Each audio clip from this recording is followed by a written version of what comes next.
علی بھائی اگلا سوال ہے کہ سیدنا ابو ذر غفاری رضی اللہ تعالیٰ عنہ کون تھے اور نبی صلی اللہ علیہ وآلہ وسلم کے اصحاب میں ان کو کیا مقام حاصل صلی ہے؟ اللہ علیہ وآلہ وسلم۔ سنا ہے کہ ان کا سیدنا عثمان رضی اللہ تعالیٰ عنہ سے اختلاف ہو گیا تو انہوں نے سیدنا ابو ذر غفاری رضی اللہ تعالیٰ عنہ کو مدینہ شریف سے باہر نکال دیا اور ان کی موت بھی غریب الوطنی میں ہوئی۔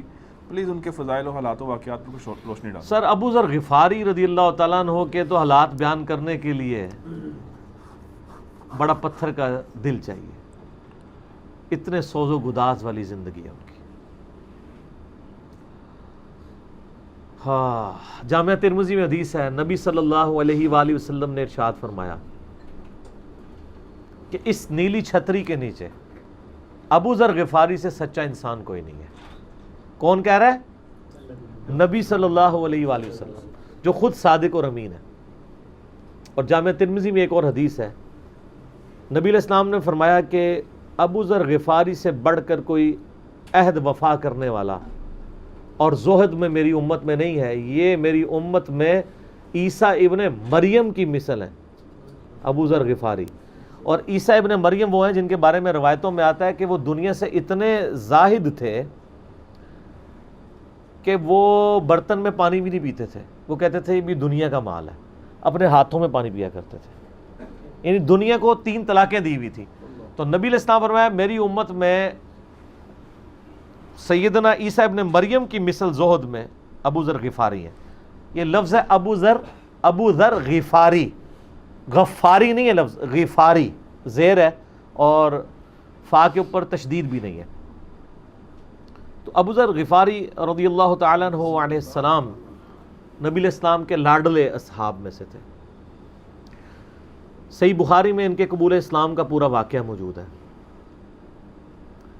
ان تک جب دعوت پہنچی کہ اس طرح ایک پیغمبر آئے ہیں مکے کی سرزمین میں جنہوں نے دعوی نبوت کیا، تو یہ انہوں نے پہلے اپنے بھائی کو بھیجا کہ خیر خبر لے کے آؤ، تو انہوں نے بتایا ہاں اس طرح ایک شخص ہے۔ پھر یہ خود رخت سفر باندھ کے نبی صلی اللہ علیہ وآلہ وسلم کی خدمت میں حاضر ہوئے مکہ شریف میں۔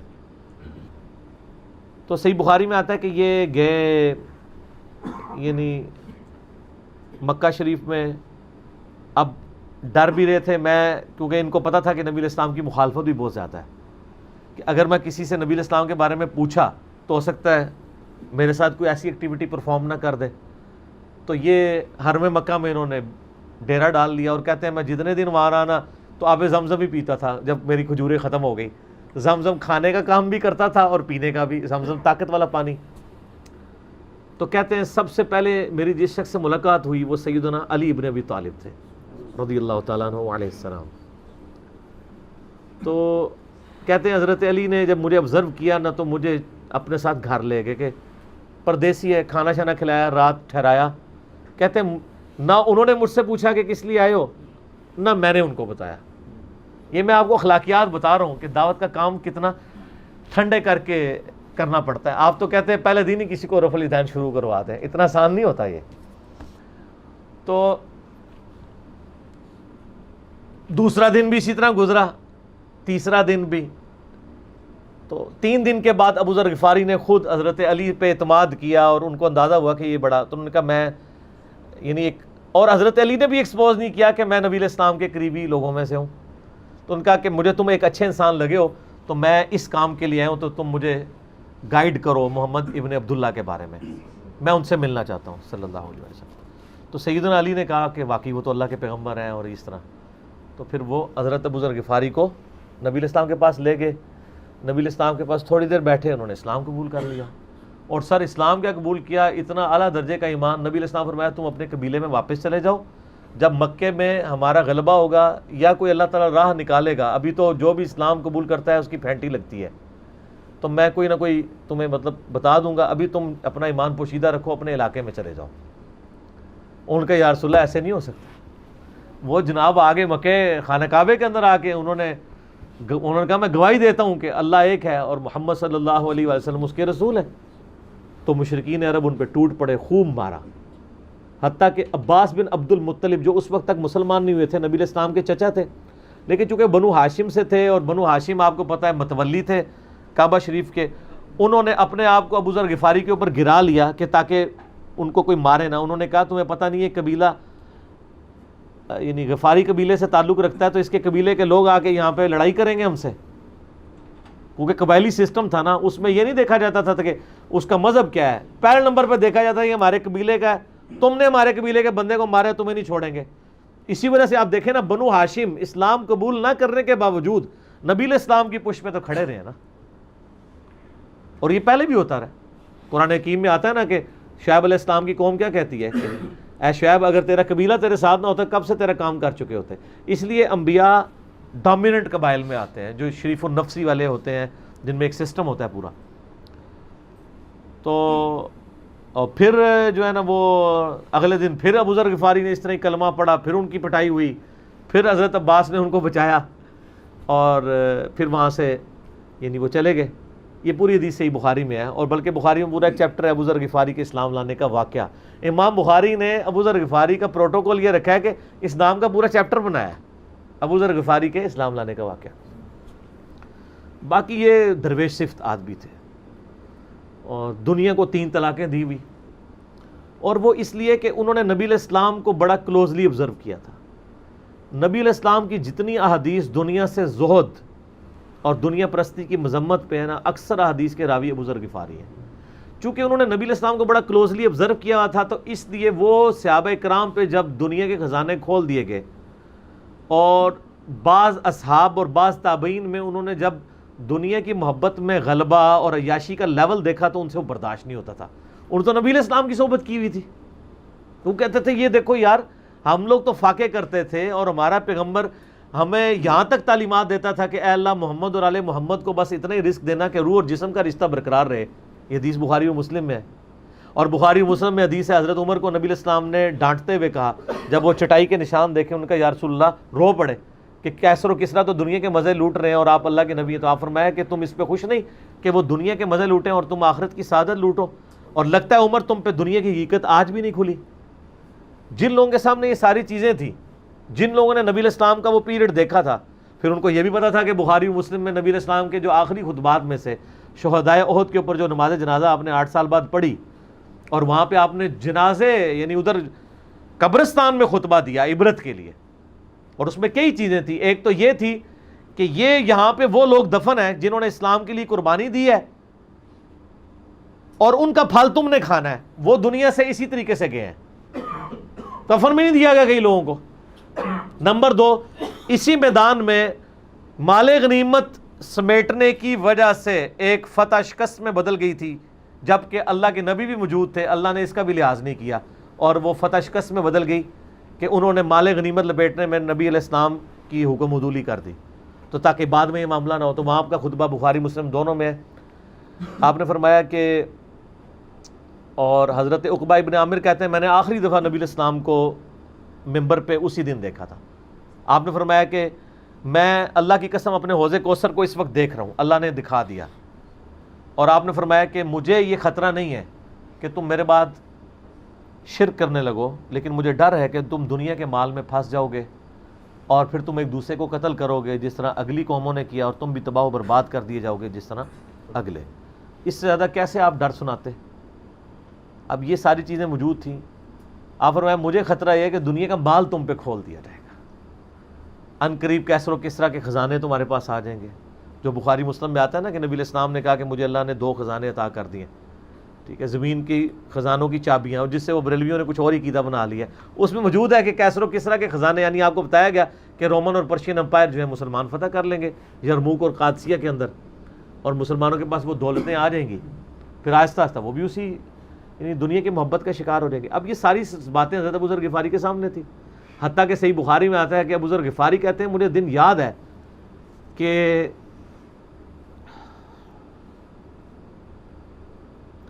نبی علیہ السلام نے فرمایا کہ ابو ذر وہ احد پہاڑ دیکھ رہے ہو؟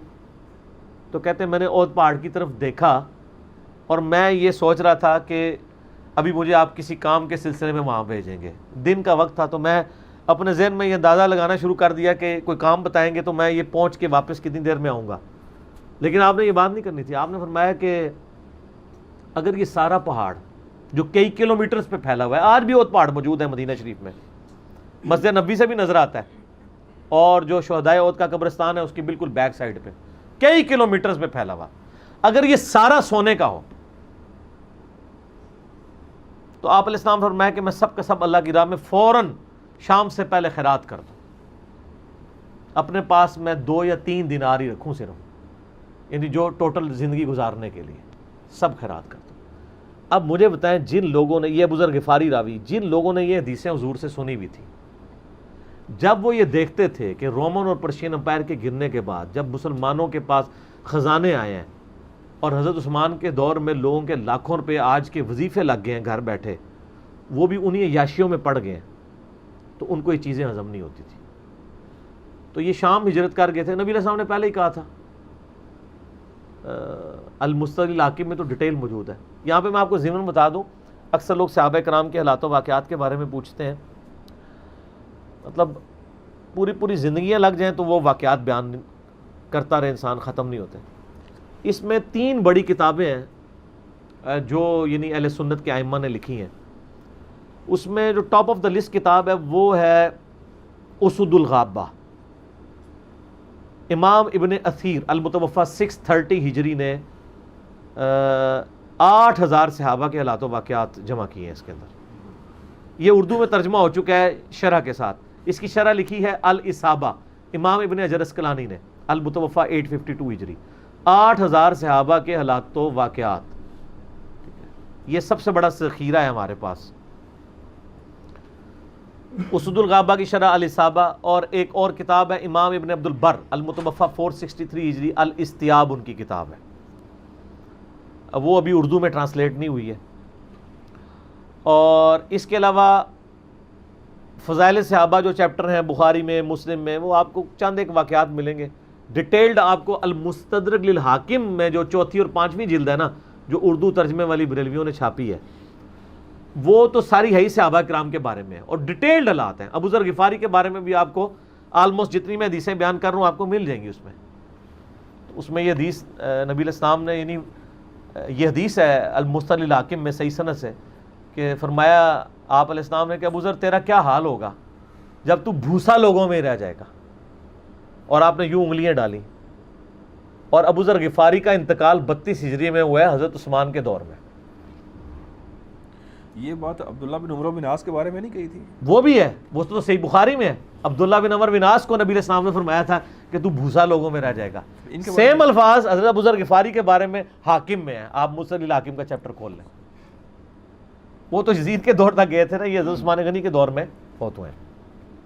یعنی حضرت عثمان غنی برے نہیں تھے نعوذ باللہ، یعنی ان کے دور میں عیاشی کا لیول لوگوں کا یہ ہو گیا تھا. تو یہ یعنی اس میں پھر حدیث میں الفاظ ہیں نبی علیہ السلام سے، پھر انہوں نے کہا یا رسول اللہ میں کیا کروں، تلوار اٹھا لوں؟ آپ فرمایا صبر کرنا اور اپنی زبان سے تم حق بات کی تلقین کرتے رہنا. ٹھیک ہے، پھر آپ کو حاکم میں ملے گا. نبی علیہ السلام فرمایا کہ ان قریب تمہیں مدینے سے نکال دیا جائے گا، شام چلے جاؤ گے وہاں سے بھی نکال دیا جائے گا. اور سر ایک بڑی دردناک حدیث ہے ابو ذر غفاری کے بارے میں، وہ حاکم میں ہی ہے، المستدرک الحاکم میں.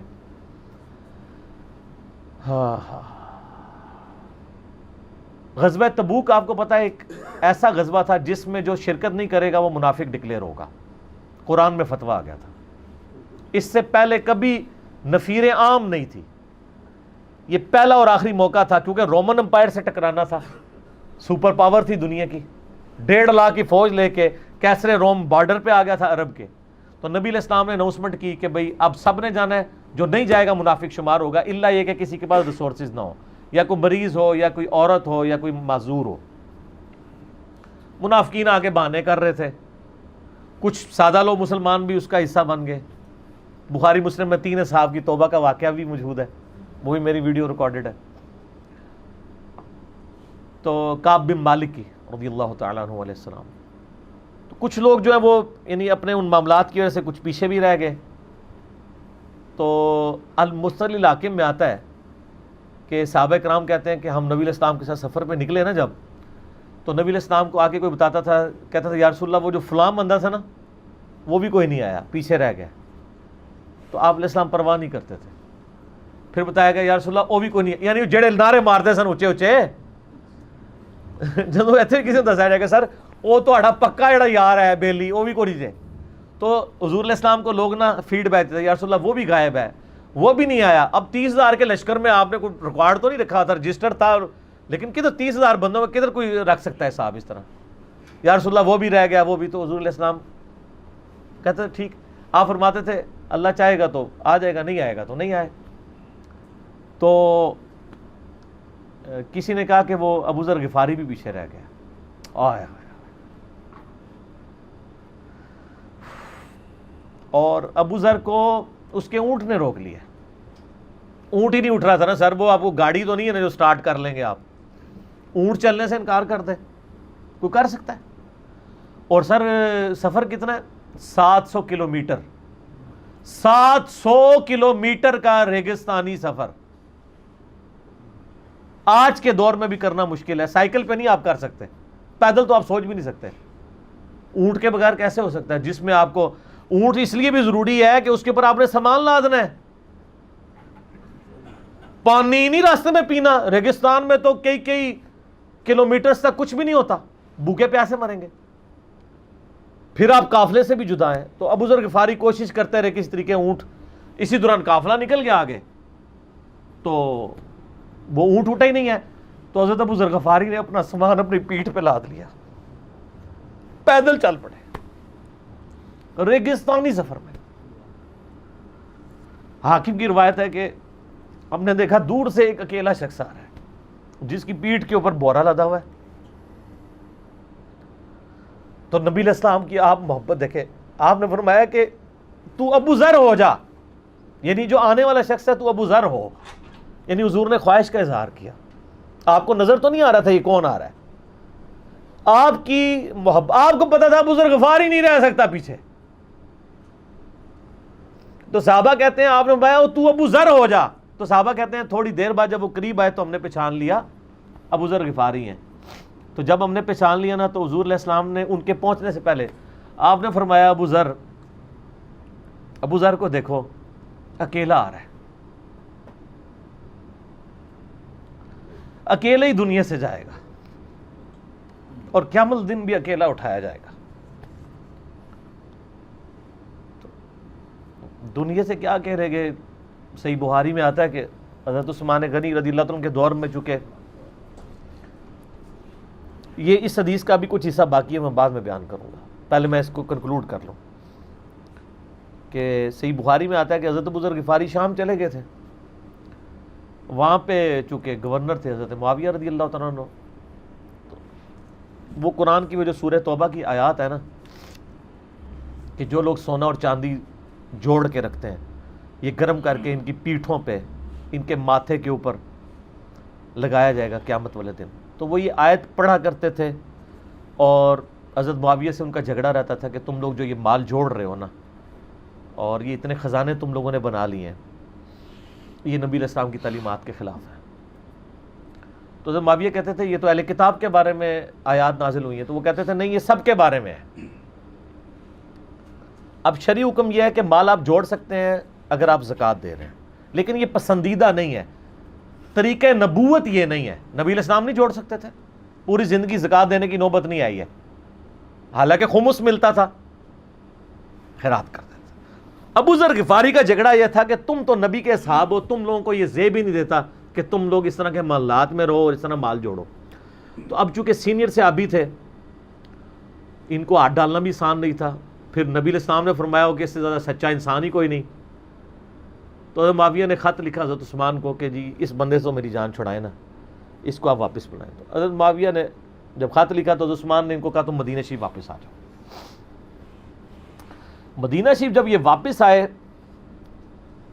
تو صحیح بخاری میں آتا ہے کہ لوگوں کا جھمگٹا لگ گیا ابو ذر غفاری کے گرد. لوگوں کو پتا تھا یہ تو بڑا یعنی زہد والا بندہ ہے.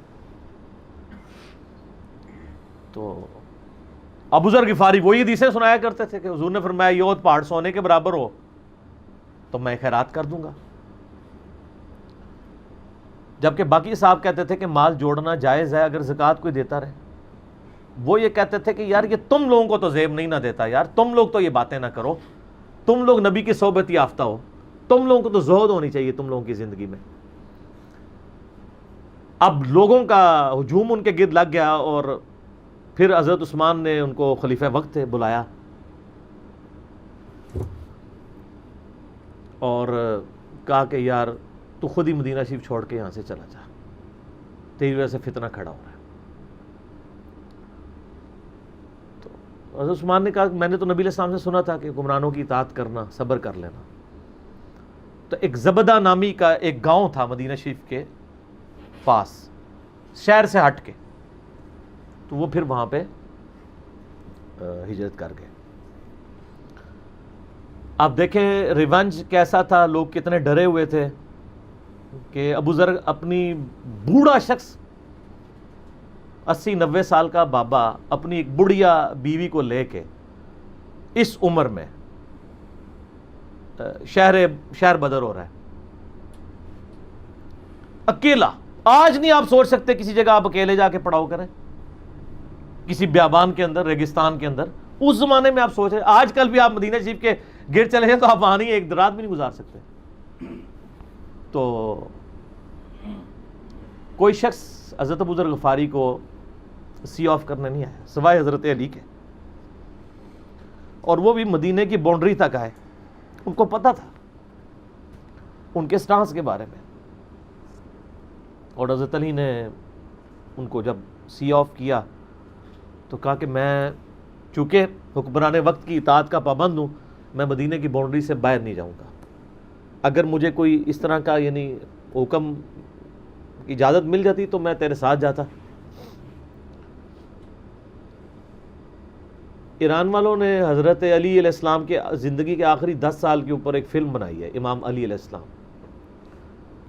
اس میں ابو ذر غفاری کے سارے واقعات انہوں نے فلمائے ہیں سر، دیکھنے والے ہیں۔ جب مولا علی چھوڑنے آتے ہیں، پھر جو ان کی ڈیبیٹس ہوتی ہیں مدینہ شریف میں لوگوں کے ساتھ، وہ ساری انہوں نے ویڈیو میں فلما دی۔ پھر یہ چلے گئے وہاں پہ رہنا شروع ہو گئے۔ اب اس حدیث کی طرف واپس آ جائیں جو فرمایا آپ علیہ السلام نے اکیلے ہی مرے گا، تو ابو ذر غفاری، اس حاکم کی روایت میں آتا ہے ابو ذر غفاری کی موت کا وقت قریب آ گیا، صرف بیوی ہے پاس۔ بیوی نے رونا شروع کر دیا کہ حضرت آپ فوت ہو گئے، آپ کو کفن کون دے گا، آپ کو غسل کون دے گا، آپ کو دفنائے گا کون، میں عورت ذات کیا کر سکتی ہوں۔ حضرت ابو ذر نے کہا کہ نبی علیہ السلام سے میں نے سنا تھا کہ تو اکیلا مرے گا، پھر مسلمانوں کا ایک قافلہ وہاں سے گزرے گا جو تجھے کفن دے کے دفنائے گا اور جنازہ بھی پڑے گا۔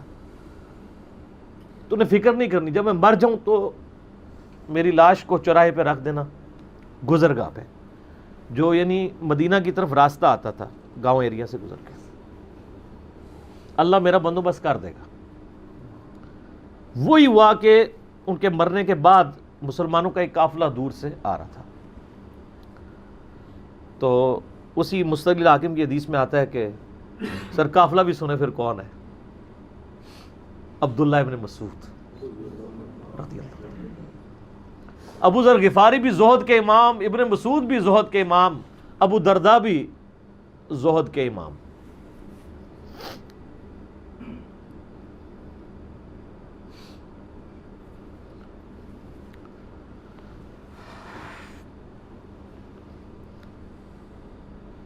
ابن مسعود رضی اللہ تعالیٰ عنہ جب وہاں پہ رکے، ان کو تو نہیں پتا تھا یہ کون ہے، تو انہوں نے کہا بی بی کیا ہوا؟ ان کا میرا خامند مر گیا ہے۔ ان کا یہ کون ہے؟ تو انہوں نے کہا ابو ذر غفاری۔ عبداللہ ابن مسعود کی چیخ نکل گئی، چیخ ماری انہوں نے، ان کا واہ۔ اللہ کے نبی نے فرمایا تھا کہ ابو ذر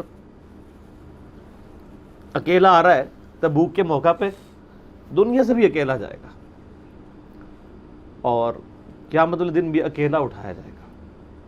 یعنی اب اسی سرزمین سے ہی اس نے اٹھنا ہے نا، ہر بندے نے اپنی قبر سے اٹھنا ہے، یعنی وہ مسلمانوں کے قبرستان میں بھی دفن نہیں۔ ایک یہ جو مزار کی رٹ لگائے پھرتے ہیں، میں ان سے پوچھتا ہوں تمہارے بابوں کی کیا اوقات ہے؟ ابو ذر غفاری کا مزار دکھاؤ کدھر ہے؟ جو اس روئے ارض پہ نیلی چھتری کے نیچے سچا ترین انسان جس کو اللہ کے نبی کہہ رہے ہیں، اس کا کوئی مزار نہیں ہے. غریب المطنی میں مرا ہے، اس کی قبر بھی ایسی جگہ ہے جہاں مسلمانوں کے پاس قبریں بھی کوئی نہیں ہے.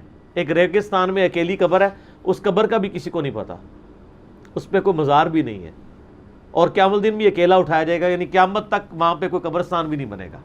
ظاہر نبی علیہ السلام کی یہ بھی خبر ہے. تو کیا وہ ناکام ہو گیا ہے؟ اگر مزارات ہی دلیل ہیں کامیابی کی، تو عبداللہ ابن مسعود رضی اللہ تعالیٰ نے ان کو غسل دیا، کفن دیا اور دفنا دیا.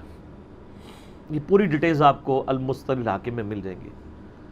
تو ابو ذر غفاری ان چند شخصیات میں سے ہیں جن میں پوری امت کا اتفاق ہے ان کی نیکوکاری کے اوپر.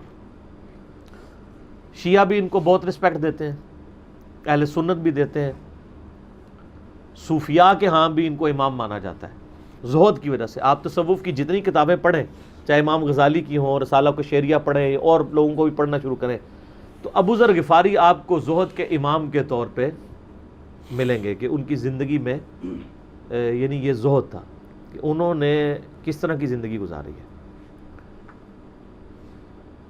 سر لوگ مجمع میں مرتے ہیں، ان کو یاد کوئی نہیں کرتا، اور ابو ذر غفاری کو آج بھی دنیا یاد کر رہی ہے، ہم بھی یاد کر رہے ہیں رضی اللہ تعالیٰ عنہ علیہ السلام. اللہ تعالیٰ قیامت والے دن ہمیں ایسے نیکوکار لوگوں کا ساتھ نصیب فرمائے. آمین ثم آمین.